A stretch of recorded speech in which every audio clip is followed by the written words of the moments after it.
Glad to welcome you back. Of course, it's Rise and Shine, and we did say we're going to have a lengthy conversation about the state of the nation. And joining us this morning on Spectrum Television, we have Otunba Segun Showunmi, who is a policy expert and political analyst. Good morning, Mr. Otunba. Welcome to Spectrum Television. Good morning, Spectrum. How are you doing? Very well, thank you. Good to have you join us. How is Abuja this morning? Well, Hamilton is here, but it's okay. We can cope. We're lucky here. We don't have monsoon winds. We don't have all of those difficulties that others have. So we were lucky. Well, we thank God for that. Okay. I have with me my co-anchor, Uyai MM. Good morning. Good to have you on the show this morning. It's a pleasure, my sister. Well, good morning to you, too. I can't see your face right now, but I believe you're looking spectacular. Well, your voice sounds good, and we are glad to hear that things are good in Abuja this morning, so I can trust that all things are good too. Yeah, things are good. Yeah. All right then. All right. So the state of the nation called Nigeria. You have been an advocate for different things, including a balance in the government of Nigeria. Of course, you've also advocated for the right policies to be made and implemented across, political lines. And regardless of who is in charge, your advocacy has always been for the betterment of Nigeria. So let's start from the very basics. Presently, there are so many things bedeviling the nation. We're having the issue of the implementation of the new minimum wage. We're having NNPCL giving us back and forth update, especially concerning the Port Harcourt refinery and its operations. We're having so many challenges. How would you say Nigeria is faring at this moment under President Bola Tinubu? Well, I think that everything considered, because you have to look at the nation not from the standpoint of one day. You have to look at from the beginning of this democracy, what were we trying to do, different governments, what did Buhari try to do, and now what is Ashadi Bola Tinubu trying to do. And then there's something that will stick out, especially given the things you said, NNPC, minimum wage, and now the new one tax. There are two things that sticks out. The first is that somehow we're a nation of no consequence. What do I mean by that? We're a nation where every explanation in the book is explained, all sorts of English, native language, jingles, and all that are spoken out, but the main thing that is missing is that there is zero consequence. Had there been consequences, no one would be able to tell us that NNPC is telling tales about the reformation of the Port Harcourt refinery, but there's no consequence. Had there been consequences, no one would be able to accept that a minimum wage that took forever to negotiate, some states will still be dilly-dallying on paying it. What is barely enough is not even enough for the workers, and some states are not implementing immediately, notwithstanding the huge new income they get from all of the monies that come from FARC and what have you. If we had been a nation of consequences, we will not say people are smuggling our petrol as the reason why we're removing subsidy instead of punishing those who are abusing the process. If we had been a nation of consequence, we will not say, oh, the best thing we're going to do is devalue our currency because some of our friends that we give money to CBN are taking it to the black market. So I see that as a major issue that we need to fix. The second one is that we have become a very untrusting nation. You cannot blame the Nigerian citizens for that. You have to blame the government and the handlers of the government. You can't run a nation as big as ours on prebendalism, parochialism, and some tribal, excessive inclination or advantage.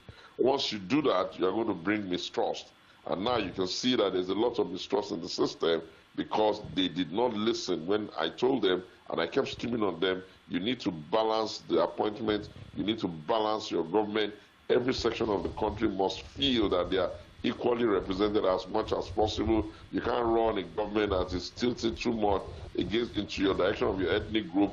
When you bring policies, people are going to be looking at everything with suspicion. So mistrust and lack of consequences. Had we been applying consequences to those who have been messing our country up, serious consequences, we would have seen that the citizens would have had trust. Had we been balancing the cabinet in such a way that everybody is represented, you will see that there will be no mistrust. And I'll make one critical example to make the point. Imagine the entire finance infrastructure of the country right now is in the hands of the Yorubas. And now you want to introduce a fantastic tax reform bill and everybody is up in arms. Why wouldn't they be? They have every reason to be suspicious. They have every reason to be afraid. But if you had made sure that in your finance infrastructure, the people that are running it, there was somebody from the north, if you like, House of Fulani, somebody from Uyo, somebody from the Igbo land, somebody from Yoruba. If you had gone out of your way to do that, those ones would have said to their people, don't be afraid. I won't sit down here and allow us to be cheated. But when it is skewed in the direction of only the Yorubas, mostly your friends in Lagos, are you surprised everybody's up in there? But with that as it may, I'll say that I can see where he's trying to take the country.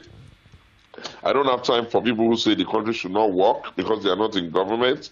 Because Atiku, Peter Obi, and him, they campaigned on the same things. I quarreled at that time that why is everybody saying exactly the same thing? I kind of feel that all the others are just jealous because what they said they're going to do, somebody is doing it. Okay, they can come and tell us in fine we would have done it differently, but I don't believe all that. The bottom line is that the policies that you say you want to run is what he's running. So if he's running the policies you say you want to run, the best I expect you to do is be a little bit more guarded, not be pulling the country down or shaming the country or insisting that which you said you're going to do, he's not doing it. And because he's the one doing it, you're either jealous, you're angry, or you're just playing opposition without common sense, pretending as if the entire citizens of the country will wait for you because you are angry. So in that kind of arrangement, I would just say I get what he's saying, he's trying to do. I don't agree with those policies. I was very clear about that. I don't agree with the devaluation of the currency because when you do that, you make us the weakest, make our currency the worst in the sub-region in the world, if not. And then you make our people poorer because all their savings is gone. Even if you tell them you're giving them 70,000 minimum wage or 80,000 minimum wage, when they discount it into dollars and they have to buy things in the market, that's a problem. I don't agree that they've not opened up enough acreage for land to harvest food, and therefore you're having food inflation. I don't agree with that. I don't agree with the fact that their government is even bigger than the one that the people of America are running. I don't agree with that. I think that you need to be having a slimmer government.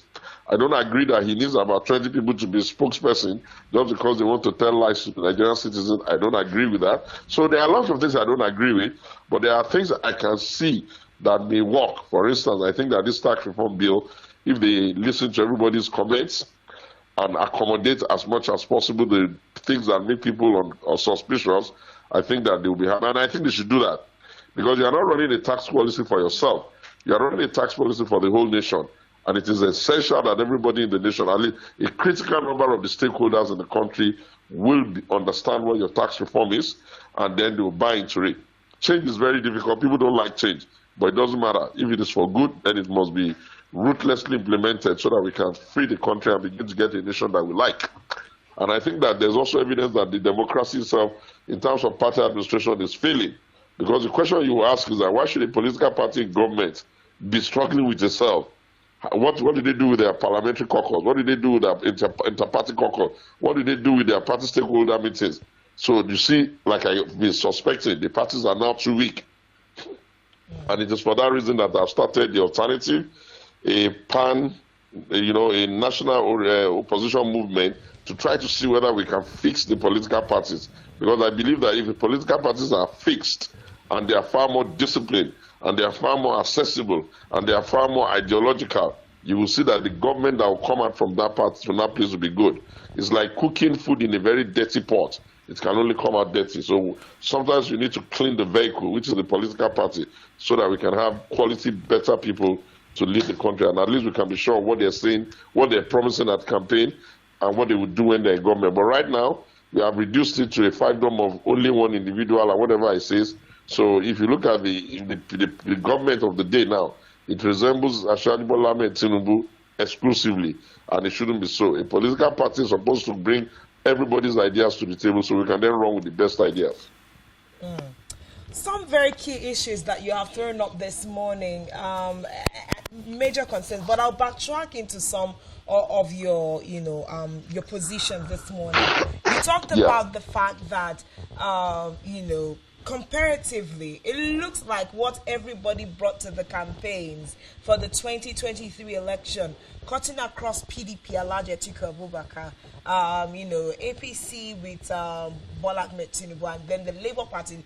Let's stick to these three primary ones, Peter Obi. It looks like underneath, everybody had one trajectory of how they said they were going to approach the issues of the country. In your speech this morning, in your response rather this morning, a lot of us would think that you've also tried to clarify some of the things with the Tinubu administration that you are not in tandem with. But it looks like you're also giving this administration a nod for being on the right path, because that's what the president has continued to say. The country is on a path to recovery. When someone is recovering, you'll be experiencing pains in different parts of the body at the same time. Do you think that President Bola Ahmed Tinubu is on the path to taking Nigeria to recovery? And are there also things that he is getting right on this path? I think that's something I want you to speak a little to also. And then you talked about the fact that the opposition, primarily Atiku Abubakar and Peter Obi, they seem to not be given quality opposition as opposed to a body language of, I wish I were the one getting the job done. Running on what you call the new, an improved or an energized neoliberal policies. What are neoliberal policies? Those are policies that says less of government, more private sector, privatization, market forces. All of them said we'll do subsidy removal. All of them said we're going to take our pension money and use it for infrastructure. All of them said we're going to privatize education. So when you see that that's basically what the man that is there now is doing, you have to say, okay, guys, let's not run over ourselves. I said I was going to build a new building here. He's building a new building. I may have preferred to be the one doing it, but that does not mean I must disavow or pretend as if that was not what I said I was going to do. And if he's doing what I said I wanted to do, then maybe the consequences we are all seeing would have still been the consequences had been I was the one doing it. You know what I mean? So in that regard, I say they are all on the same page. And if all of them are on the same page, then it must mean that maybe according to their own thinking, that direction is the direction for the country. Now, are there issues that the man that is in charge could have, maybe those of us that didn't say we were going to follow that route, are there issues we have? Those are the issues we have, are the ones that have surfaced. Because for me, why I was screaming at the beginning, this is a little bit dangerous, is that all of this reform that you want to do, what would have made it much more reasonable for me is for you to recognize that the citizens are the ones that are suffering for the errors of the leaders in the past and present. You cannot explain to me that you overborrowed. I'm calling us now as a government. I don't want to say Tinubu or Buhari and all that. Let's just say you guys overborrowed us into this situation. We have not done an audit to see whether all the monies you borrowed abroad, you have used them well. What we have seen is that almost all of you can afford private jet, almost all of you can have a lot of houses, almost all of you can have too many cars, almost all of you can be walking around like you are the children of Solomon. And then the people who didn't do all this, we were just here minding our business, believing in our country, hoping for the best. You have devalued us into poverty. To make the point, imagine somebody had 10 million naira in his account in 2005 or 2015. We were exchanging the money at 165. Let's just, for argument's sake, call it 200. If you divide that money, you know how much it's going to have. It's going to be getting close to 50,000 or a whole lot more dollars. Now, if you imagine that same amount of money now, do you know how much he's going to get? He's not even going to get $10,000. So for doing nothing, his money in the bank, you have removed the value. And any nation that designs an economy, a fiscal policy, and a monetary policy where its own currency is not a realistic holder of value. You know what I mean? If your own currency is not retaining value, you are already doing something wrong to the poor and to the mass of the people. Because we don't get the dollars, we don't be part of all the things you are doing. It's just our little earned money that we saved that you have destroyed. Now, in that regard, I disagree. But what I said is that was what all the others too said they were going to do. The man who's shouting production to consumption, production to consumption, what does that really mean? At best, he's going to say, I'm going to be frugal, I'm going to do anti-corruption, and I'm not going to. That's what he's going to say. And that has its own risk. It will only reduce the country to its own size. A nation as big as ours that is informal needs to be a little bit big. The Atiku cannot say otherwise because that was what he said as well. So in that regard, that's why I said you have to be careful the way you say you don't agree with everything, because you cannot say this was what I'm going to do, and then one of you have been elected is doing exactly what you say you're going to do, and then you are going to be so bitter. You can't be. It's like you're trying to implode the country. You are trying to stimulate the people into national anger, national anxiety, national fear, and you are increasing the mistrust. And I started by telling you that to solve that problem, there should have been more consequences. Imagine how we would feel as Nigerians if we just knew that a list of 1,000 human beings have been published, how much they owed in. You have 1 minute remaining.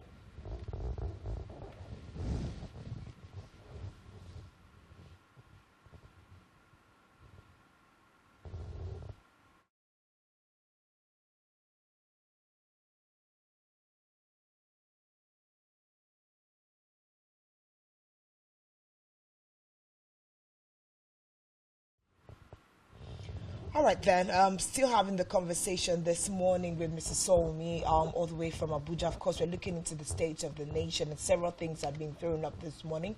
We definitely are going to continue this conversation in a moment. We'll take a quick breather, and in a moment we'll just get back to all of that conversation. Remember, we had said we'll throw open the phone lines. If you have a direct question, you can ask, or we'll have a phone line on the screen, and you can send us WhatsApp messages with your contribution and your questions this morning. And Mrs. Showunmi will be able to take those directly this morning. Stay with us.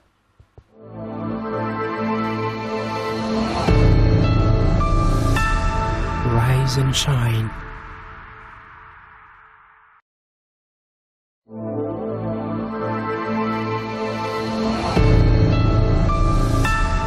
Rise and shine.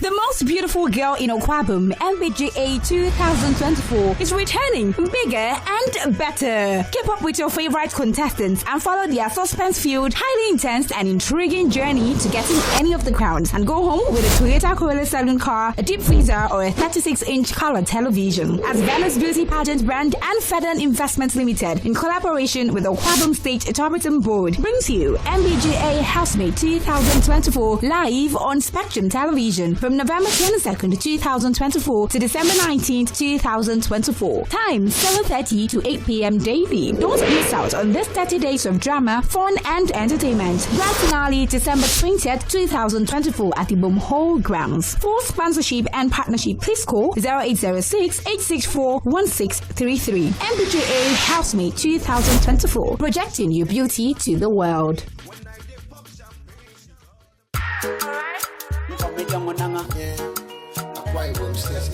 Akwa Ibom, arise! Get ready to experience the ultimate celebration of talent and culture as Lone Stars Entertainment and Talent Bank Nigeria proudly present Son of the Soul Ikpaodo live in concert. Date Sunday 8th December 2024. Venue Emerald Event Center, Edirakman Avenue, Uyo. Time 4 p.m. Brace yourself for an unforgettable night of music, comedy, and cultural performances from Nigeria's finest superstars. Special guest of honor, His Excellency Pastor Omo Eno, PhD, Executive Governor of Akwa Ibom State. Gate fees regular 5,000 naira, VIP 10,000 naira, table for 4 50,000 naira, VIP table 100,000 naira, gold table 500,000 naira, platinum table 1 million naira. For sponsorship and ticket bookings, call 0813-131-8414 or visit www.eticket.ng. Proudly sponsored by Akwa Ibom State Government, Hero Lager, Truth Ekong Foundation, Ibom Air, official media partners, Planet FM, Tanksio, Spectrum TV, also supported by XL FM, Silverbet TV, Rhythm FM, Mix FM, and Premium FM. Son of the Soil, Ikpaodo live in concert. Don't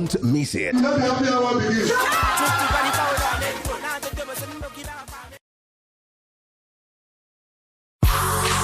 Get ready for the exciting showdown. The biggest names, the toughest competition, and the most thrilling moments. From the gridiron to hardwood, and from the pitch to the track. Join us for Sports Central, the most electrifying sports program on television, every weekday from 11 a.m. to 12 noon on Spectrum Television. Sports Central, your home for sports.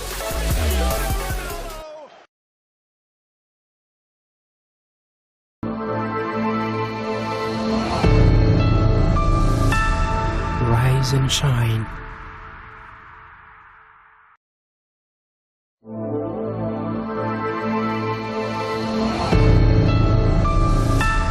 Rise and shine.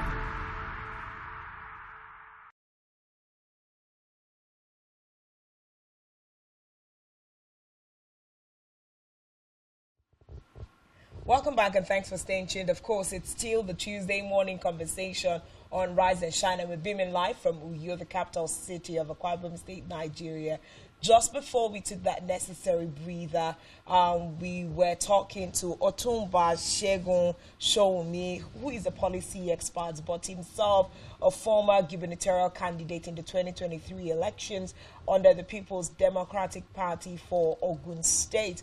Also a former spokesperson for Alhaji Atiku Abubakar in the 2019 presidential election. So, of course, he has a long streak of experience where national and political issues are concerned. Hence, our conversation with him this morning on the state of the nation. Quite a number of issues that he was raising just before we went on that break, and we have reconnected with him and we'll be delving right back into that conversation. Thanks for joining us again, Otunba Showunmi. Thank you so much. Totally my pleasure. I'm all ears. What next? All right then. Let's look at this tax reform bill. You alluded to it the initial time we were speaking, and for a moment in your response, it looks like it's the tax reform bill is not totally a bad idea, as opposed to how the 19 northern governors are reacting to that particular tax reform bill. We've tried to unearth some of the benefits. We've been talking about the tax reform bill on the show for quite a number of times in this season, but let's get your thoughts on the reform. Is it something that, you know, this administration should be considering in the way that they are? And why do you really think the northern governors are against this bill? Say that, you know, if you love Nigeria and you want our country to make progress, you can look at the president, look at his frailty, see some of his mistakes, but you must not deny yourself the ability to see some of the things that are good or could be good if well implemented. I say this because aside politics, I've always said that for all of us who are Nigerians, our country comes first before everything else. Yes, we are all born in one tribe, and so we are trying to be nationalist and nationally less tribal.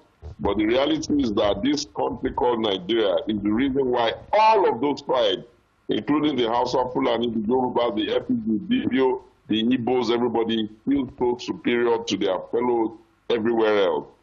It therefore follows that if they do some things that are good, that can have lasting impact on the way the country is, you have to be, even if it means that you have to, you know, eat the humble pie, you have to say, okay, this is good. This tax reform bill is superb. It is one of the most profound, one of the most impactful, one of the most well thought out, one of the most transformational bill that this country will ever bring in a long time. There are areas that I have issues with. One of my friends who I listen to and I agree with all the time, we agree and argue, is Professor Issa Pantami Ibrahim, the former minister of communication in this country. Yes. While we were having an engagement, he sent me a piece and said, okay, why not we review section 3, subsection 3, section 6 plus 6, section 7 plus 6, section 8 plus 2, section 23, section 28, section 95, 96, 97, 118, and Section 141. Now, that's how I expect brilliant people to engage policy conversation. As for the North, for some time now, I have been wondering whether the North is not in need of new leaders. Nothing can confirm my suspicion that Northern leaders have been raping their people, misleading them, taking advantage of them, stimulating them towards anger than their reaction on this bill. It is one of the most unfortunate things to do. The most important thing that this bill even actually does is that it equitarizes the way we share consumption tax, which is VAT. A significant amount of the money that was always held in the capital, like Lagos and Port Harcourt, will now be shared by other people who are also using it, for instance, MTN data and all of that. I cannot imagine that people will just be so anti their own people, claiming that they are fighting somebody's policies, trying to exercise one of the few things that the guy is even doing in the best interest of everybody, and be shouting and shouting so that they can now use their unmanaged population to cause a need for panic in the country. A nation is not going to be allowed to be weighed down by those who are not able to police the weight of their people well. Since the beginning of this country, since we've known the country called Nigeria, every state has gotten its allocation as at when due. Every local government has gotten its allocation as at when due. Especially during their new system when they put a lot of money to themselves, all of them have gotten their money as at when due. If they cannot sit up and reform and do better infrastructure and put more investment in human capital development for other people in their area where they have their own responsibility, they cannot hold down the whole country and they cannot prevent the country from making progress. So on this one, I say, you got it right. I know where the suspicion is, and I'm also suspicious, which is that have they created a new tax code so that they will be the one that will be helping us to collect the money? But I have heard and that the Federal Inland Revenue Service has never needed the aid of people to help them collect the money. As a matter of fact, they have been built more technology and all that. And in any case, if Bola Tinubu is the president today, does that mean he's going to be the president forever? You develop a country so that it can be useful for itself today and more useful for the future. If they had hurried up with the petroleum industry bill, the PIA bill, they would have spent about 20 years passing a bill, which then meant that all our partners, the IOC, Shell, Chevron, ExxonMobil, all of them moved out of our country to go and start this business offshore because some people were just in Nigeria playing politics instead of doing their work. When there's a bill before the National Assembly, it is not the responsibility of governors or even that of their so-called ulamas, or traditional rulers to come and start weighing in on things that they don't have any idea about and they are not tax experts. The best thing they should have done is allow the bill to get to where they are going to be having the discussion on the bill. After it goes through, it passes through second reading, then they are going to have public, what they call it, public, there's a word I'm looking for that skipped me now. Hearing? Where the public hearings. And it's at those public hearings that anybody that has an alternative viewpoint brings an alternative viewpoint. But you are not going to shout Nigeria away from progress. And you are not going to shout the country away from progress. Neither are you going to threaten the country from making progress. Because when we talk about human capital development and all the indicators that we are saying, oh, Nigeria is the poverty capital of the world, Nigeria has an employment issue, Nigeria has poverty issue. When we are going to be honest and truthful and put out for ourselves, we're talking about the mismanagement of the subnational. The state governors are the most guilty in our journey of not doing well. Go and look at Akwa Ibom, look at how beautiful they've done, how much work they've done there in the last couple of years. If others have been doing that well, we'll have a beautiful Delta, a beautiful river, a beautiful Bayelsa. Have they done as much as what you has done, what Akwa Ibom has done? And even for those of them who are not getting as much money, the little they are getting, what have they done with it? So I don't want anybody to say that for us that are believing in the Nigerian nation and wishing that Nigeria will be a great nation, will be afraid of telling ourselves that this is not the right way. And I think the North is in need of new leadership. Those that have been leading them for some time now have not been taking advantage of the people, giving them crumbs, not investing in education, explaining all sorts of reasons why you're not going to have sustainable development in terms of managed population growth. They are going to have a scenario where people are going to have kids that they have no plans for. They are going to accept that the concept of the people, because of whatever it is, be they religion or cultural, will now be that they are going to be living less than appropriate life, less than important life. And then they are going to be sitting in the world clapping for the rich. So two key things on the tax reforms that I would hope that every Nigerian, especially low-income earners, would even celebrate. Two key things for both corporates and then just, everyday earners in Nigeria. The tax has in view to lower the tax burden for corporates. It's looking to reduce the 30% tax burden on them to about 25%, give them more room to be able to save and reinvest in businesses and in the country. One would think that generally for the business climate, I mean, we always talk about the fact that, Nigeria doesn't create a good business environment for us to do business. I think that that's a plus in the tax, the tax clause in that particular bill. And we also have the fact that this particular bill is looking to exempt entirely everybody who earns less than minimum wage. It means that if I earn 50,000 naira, pay as you go will no longer be a thing. I mean, your letter reads 50,000, but by the time your salary comes in every month, it's 45. The extra 5 that might have helped you to buy an extra groceries off the table. These two things should, be really, really excite, everyday citizens. But do you think that, we are missing the brunt of this tax review as it is? And what's your take on these two key issues that I have raised in the reform bill? Which are the key issues? I didn't hear you. Okay, I was talking about exemption of low-income earners from the tax window. And absolutely brilliant. They don't even know the full impact of that policy. What it is going to do is that it's going to allow some of the money to remain in the hands of the people. And if they have the money in their hand, then they can participate in commerce and in buying and selling.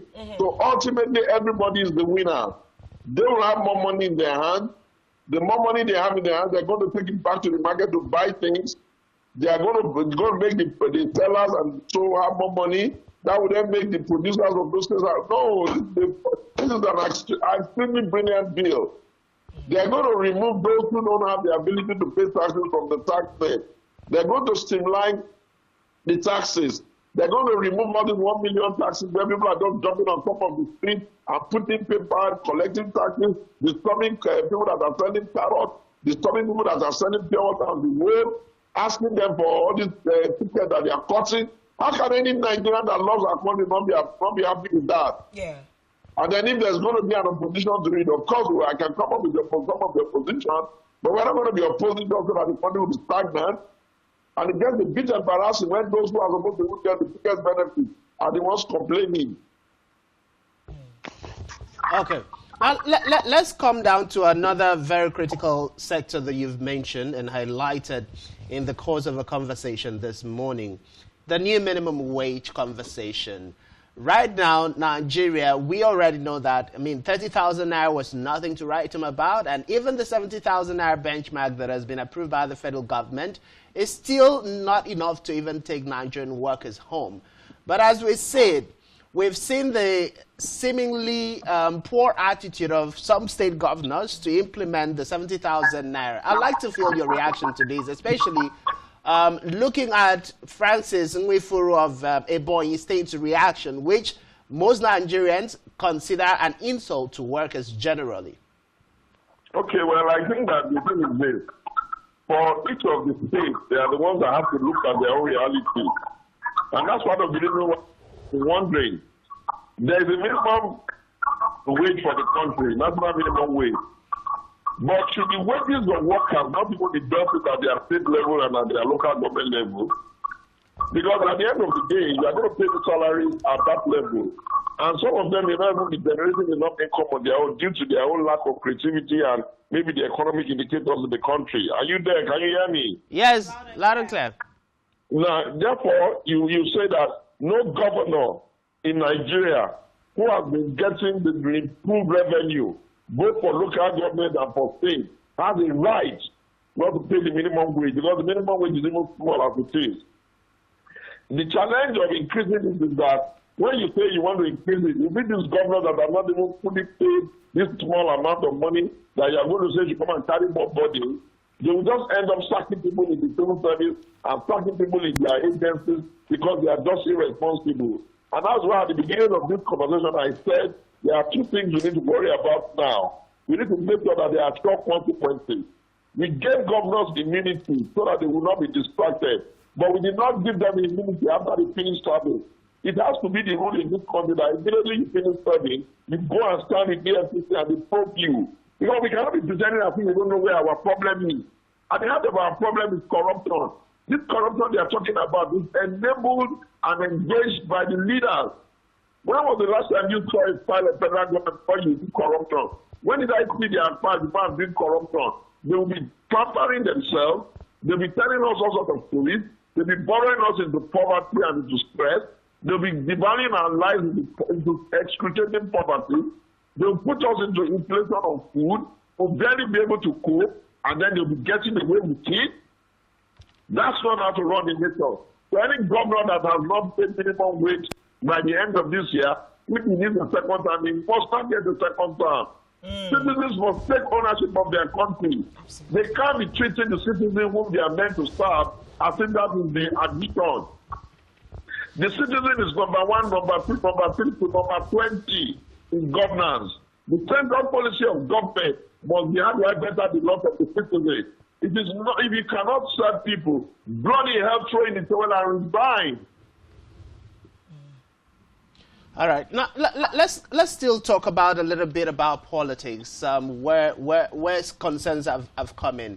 Since the APC-led government under President Bola Ahmed Tinubu came on board, there have been conversation that the government and the APC is trying to make Nigeria a one-party state. The APC, on the other hand, have consistently made comments of how they intend to take ownership or win other states that are not currently under the APC. A case study is the issue in Rivers State, where Nyesom Wike from PDP is an appointee of the APC administration and is causing serious problem for the PDP-led state government in Rivers State. What is the reaction to this? Okay, let me just say that the business of turning Nigeria into one party state is not going to happen because INEC is not directed to all the other political parties. And the political parties will throw up candidates. If they vote for the APC, that is by choice of the Nigerian people themselves because there will always be alternative. Now, if the alternative is like the PDP and all the other parties are pretending that instead of them to solve the problem in their party, remove the log of wood in their eyes, they are going to be looking for somebody to blame for their own lack of creativity and lack of reform. I can't help them with that. I've created an alternative platform so that we can have this conversation in a serious manner. Nobody is forcing anybody to do anything in this country. Politics gives you the right to join any party you like. I have the PDP, and I think the party is doing well to some extent. All the issues we hear them talk about in the PDP is just because the party is a democratic institution and it is not a garrison of zombies where one person will talk and everybody will be rolling on the floor.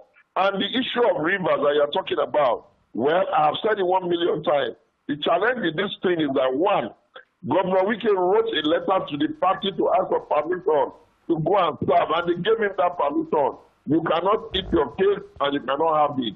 On the issue of the specific destabilization going on in rivers, I have shouted and shouted and shouted.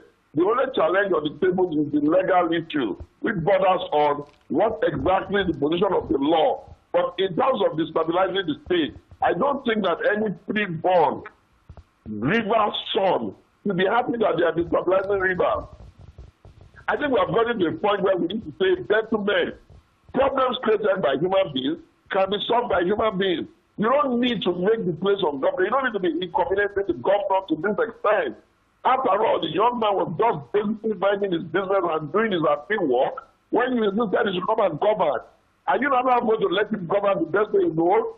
When you were governing, did Ameti stop him from governing the best way you know? When Ameti was governing, did he stop him from governing the best way you know? We can't continue like this. We don't have the time for this destabilization. Rivers, and we used to call for the young people God's own country. And you expect them to be garden city. You want them to be bad. They can't be talking about rivers all the time, only from the point of view of they're having crisis. Somebody is trying to remove the governor. The governor is running and being state with only 3 or 4 assembly members. This doesn't make sense. So to that extent, I do not support that. But hey, every human being is always scheming. In politics, people scheme. And people are scheming for their own advantage.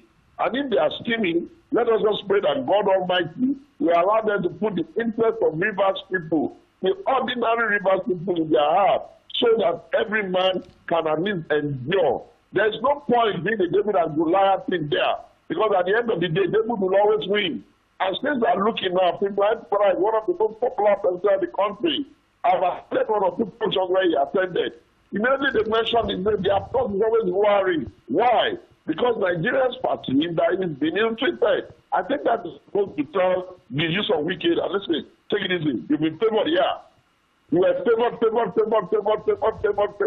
were favored as minister, favored as chairman, favored as governor, favored now even as minister of the FCC. What the hell is wrong with you? Can you take it easy? Okay. So speaking about the People's Democratic Party this morning, it looks like, it was the other party that a lot of Nigerians had a lot of hope for, whether it's as an opposition. They've led the country 16 years on, and a lot of Nigerians, especially in this day that we're trying to compare past administrations and the present one, there's a lot of glory spoken about in the President Olusegun Obasanjo, his tenure and time as president under the People's Democratic Party. But it looks like, the in-wranglings, whether or not to let Damagum go or keep him, NWC meeting was shifted now indefinitely. And in your stance this morning, you said, the People's Democratic Party is doing well. My question this morning will be, is the People's Democratic Party preparing their house for 2027 adequately? Because it looks like political infightings is dividing the attention of our political parties. The People's Democratic Party, as a political party, is doing everything it can do within a bit of hiccup here and there. The party can only promise that it will try as much as possible to be fair, to be equitable, and to be real with itself. The party does not owe any one individual the right to always listen or accept what that one individual is saying. The party does not owe, I repeat, one individual the right to say that he's going to always accept what that one individual is saying, no matter how highly played. Some of the things you are getting about PDP is purely a question of people thinking that their own agenda is not being run well. You have an NWC that contains about 17 people. One of them is the position of the acting chairman. Yes, there are issues. Some people want them to drop the acting chairman. Some people say, okay, we have to be within the legal framework. All the organs of the party, the Governors Forum, the Ministers Forum, the NWC, and this former that are taking a decision, and they have said they will wait until February for reasons best known to them. You may not agree, but if you are a party man, you cannot say that in the basis of your anger. And those of them who are saying they want to leave, please let them go. Other human beings will replace them. They were not the ones who made they came here and the party platform made them who they were. And when they have left, the party has survived. And if they leave, the party will still survive. They would deceive themselves that this my way, the highway attitude can help them in another party. Good luck to them. How many times have they gone here, gone there? What have people achieved for them? So I always say, the party must be supreme. The party must be reformed. The party must be improved. But the party must not find out only one man or woman. So key question I'll now ask. In the case of who the party chairman should be, what's your take? What's your side? Are you for him going? Are you for him staying? What's your divide? No, I am for us getting to a Congress where we can now have a fit-for-purpose chairman. I am even suggesting that I want to be national chairman so I can reform the party. And I don't believe that one person can reform it. I need an appropriate national chairman an appropriate national secretary, an appropriate national publicity, an appropriate national officer, an appropriate national human leader, an appropriate national secretary, an appropriate national organizing secretary. That one person is the reason why you're not making progress. You have to look at everything structurally, and then you have to improve it. We need to be finding men for the purpose that they can serve. We have to be giving our position to the friend of my governor, the friend of the governor. How far has that taken off? So when they talk, I tell them, no, you are victimizing one person. Our issues are more structural. Why should we run congresses in local government or in wards, and the people will not be able to choose their own leaders? Why should we do the same for state? Why should we be running a party that will say that only one position is reserved for a woman? Why, after all these years, women are CEO of banks, and yet you are saying that you can only give them woman leader? What's the big deal about secretary? I can't give a woman. What's the big deal about auditor? I can't give a woman. Look at your national woman youth leader. What kind of engagement are they doing? They're just wearing a banner all over the place, being like masquerade as a mascot. That's not where the problem is. So I think those who want Amagu to go, good luck to them. My own position is very clear. You said you wanted Ayu to go. Ayu went. What did you get? You said you wanted secondary to go at all costs. He went. What did you get? You said you wanted Mamangatupa to go. Okay, he went. What did you get? You can't be saying that your problem is out of 17 people, one chairman is an equal. Then that means that the power you have put to the chairman is too much. Don't they sit in their National Executive Council meetings? Don't they vote? Don't they agree? Can they pass a vote of no confidence on the first demand and say what they don't want? But if they are doing according to the best of their ability, they have better information. Are we not going to allow the NWC to be smaller than people's ambition? If you want to be president or you want to be whatever, come to the party and come and fight it out. You can't sit outside and be telling us we want ticket for you. If you know you want to be a presidential candidate in PDP, we do primaries here. We don't dash anybody ticket for anything. So get into the party, do the hard work of the party, reform the party, and then pick ticket if you can. If you cannot get the ticket for your party, then sorry. But if you think that your idea of being a president is, I'll be AFGA tomorrow, I'll be Labour tomorrow, I'll be movement the next day, I'll be looking for another party the third day, what kind of nonsense is this? And Nigerians, you need to stop encouraging that. Other countries in the world, they build their political parties to last.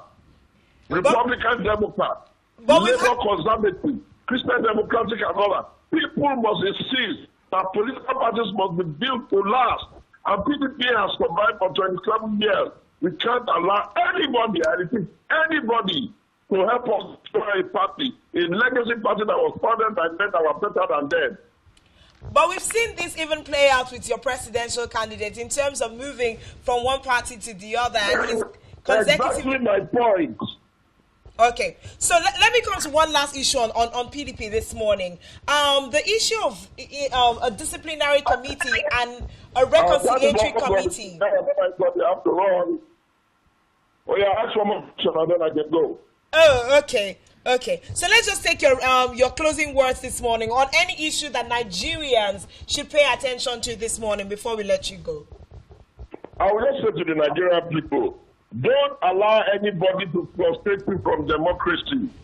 The greatest gift that democracy has given us is that the child of a nobody can go and talk to the people and it can be voted for and it can provide leadership at different levels.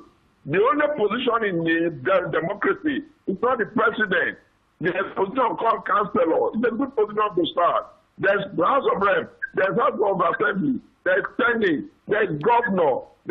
So you need to figure out where you can participate and remove the shackles.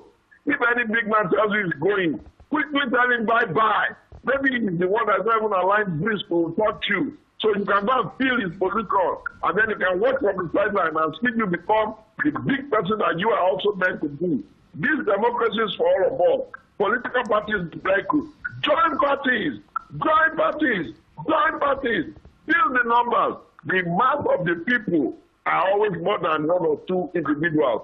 And it is on that note, I'm speaking with all Nigerians. We have started a new movement, a national opposition movement that I'm leading. It's called the alternative. It's called the alternative so that we can be reviewing things dispassionately. And we will not be saying, pulling down, pulling down, pulling down. or be demarketing our country, or be chatting all over the place that our country is not working, when we know that angels are not coming to run it for us. We are the ones who must make our country great. And if anybody is the president at time, we are lucky that he's not going to be there forever. We can understand it, bit. We do some opposition work, but opposition work does not mean that when they bring a bill that will solve everybody's problem, remove about 80% of the people from paying taxes that they cannot even pay. Some people will sit there in one corner and start bellowing all sorts of nonsense that they are not going to agree to. But they are not agreeing to what? What have you done in your state when you are saying you are not even agreeing to federal government? I don't blame them. I blame the president. By now, he should have started releasing the document that the government must have on how they take money from their state and take it to black market to go and fight dollars so they can claim them. Great conversation that we've had with Otunba Segun Showunmi, of course, PDP stalwart and policy analyst. Such a great conversation. Thank you so much, sir, for your time this morning on Rise and Shine. We've had a great conversation. Thank you, Spectrum TV. All right, then. Do enjoy the rest of your day.